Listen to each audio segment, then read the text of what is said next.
This fight isn't listed on BoxRec, but I believe it took place on April 17th, 1982.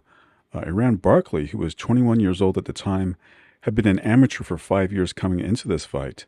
He's still making his way in the sport, and he was the underdog here against Michael Grogan. Grogan was known as the Fighting Florist. He worked in his cousin's flower shop. He was one of the most accomplished amateurs of the early 1980s. Growing up as one of 12 children without a father, Grogan was a self-described troublemaker in school. After besting a karate student in a hallway fight in the ninth grade, Grogan was taken by the assistant principal to the Police Athletic League gym, where he was advised to take out his aggression on the heavy bag. At this gym, Grogan came under the coaching of Officer Josh Dunlap, who guided him to become the #1 ranked amateur middleweight in the United States by 1983. Grogan even reportedly made an 18-year-old Evander Holyfield cry out of frustration when he beat him on points. Now, as early as 1981, Grogan began receiving offers to turn pro, with some offers as high as $300,000 from the likes of Don King and Top Rank. He was a highly sought-after prospect coming into this matchup.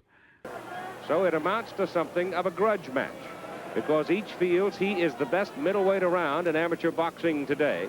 Their credentials are good enough to say that these are probably the best two 165-pounders active right now in the amateur side of the sport. Michael Grogan is 1-2 in international competition for this year. Iran Barkley, 3-0 internationally. He beat an East German, a Yugoslav, and an Irishman. Michael Grogan, in the bout against Jose Gomez in Havana, which was presented on ABC, was embarrassed by it. He hurt his knee and never got into the fight. It turned out to be a wrestling match, and he's been seething over it ever since. His next outing, he was most impressive, and he just nailed Iran Barkley right there with a combination to the head. Barkley has been winging and wailing all year, has had a very good 1982. He's also had a very good tournament. He had one bout stopped in the second round, a 4-1 decision, a bout stopped in the third round, and a 5-0 decision. The referee is John Hollis from St. Louis. John's all suntan, just came back from India, doing some clinic work over there. Grogan, the left-hander, sometimes a bit awkward looking, but he is very strong.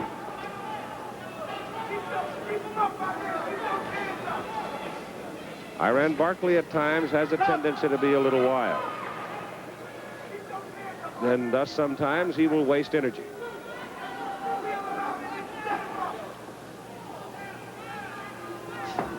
But all year long, the conversation has gone on through the ranks of amateur boxing about if and when these two would ever bump heads.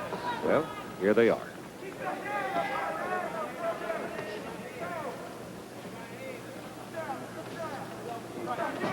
Half a minute to go in the first round.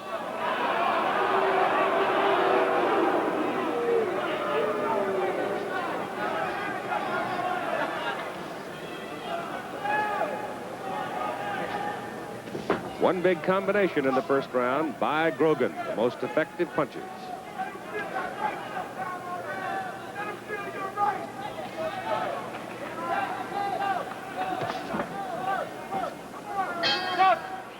So far, Grogan has been able to pretty much nullify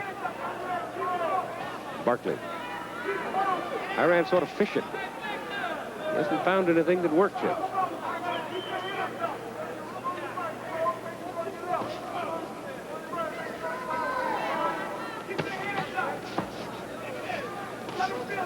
Michael Grogan will step inside on you like that, and with that left hand, he will punish you. It may not travel far.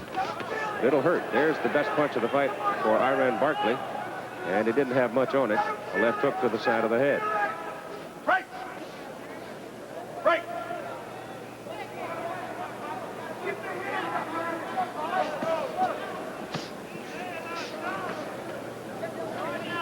Right.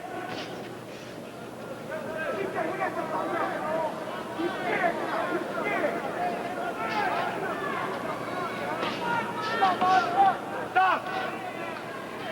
We've come to the halfway point of the second round. Barkley's going to have to find a way to open up because Grogan is absolutely controlling the fight right now.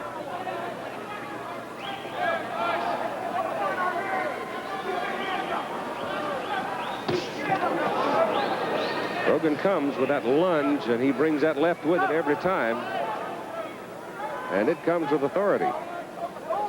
Part of that one was picked off by Iran Barkley's right glove.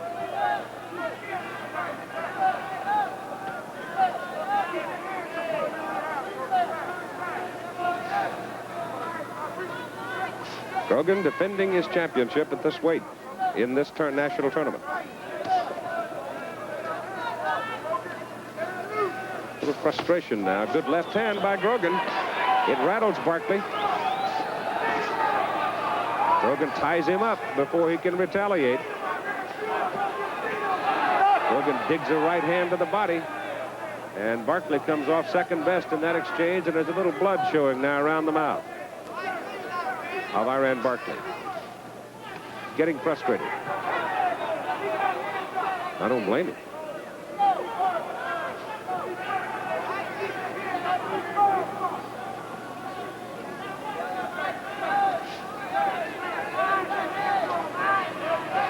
Second round's about over. Has controlled the tempo of the bout to this point, thoroughly frustrating Iran Barkley, a 21-year-old out of the Bronx, New York. And Grogan drew some blood out of Barkley's mouth in the second round. Grogan had a big combination to the head in the first round. He exercised his strength in the second round, and he landed two big left hands and one right to the body that seemed to shake Barkley some. Barkley comes out to start the third round with a big flurry because he's got to know he's got to have a big round to win this championship. It's a good left hand by Iran Barkley. His best punch is a left hook, and he got that one on the jaw of Grogan, but Grogan just bowled him right on back into the ropes. Michael Grogan, very, very strong, 23-year-old. Works as a florist in Atlanta when he is in boxing. Left-hander, a bit awkward, but he is so strong he can just overpower people. And he's got Iran Barkley thoroughly frustrated in this 165-pound bout. John Hollis, the referee.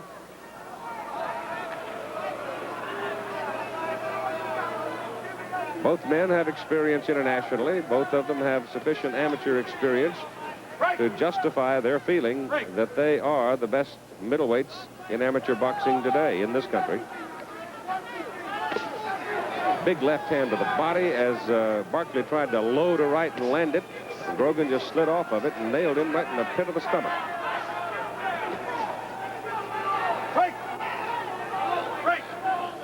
It is to Grogan's advantage now for this to become a wrestling match because I think he has the edge in the fight at this point. There's that left. It is wicked. And Iran Barkley had a little trouble raising his head after absorbing that one. Neither man, however, has been in any kind of real trouble so far. Big left hand by Barkley on Grogan's chin as Michael forced him back into the ropes, but Grogan just walked right through it.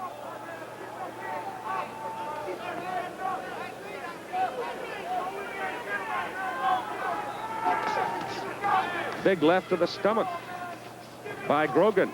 And a left hook by Grogan. And Barkley reels down the ropes as Grogan pursues him and punishes him.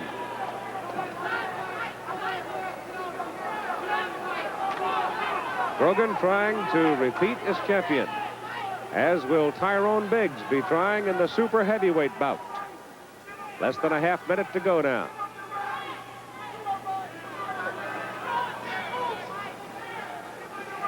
Bit of a mouse under the eye of Michael Grogan. Came from that left hook that thundered into his face a half minute ago.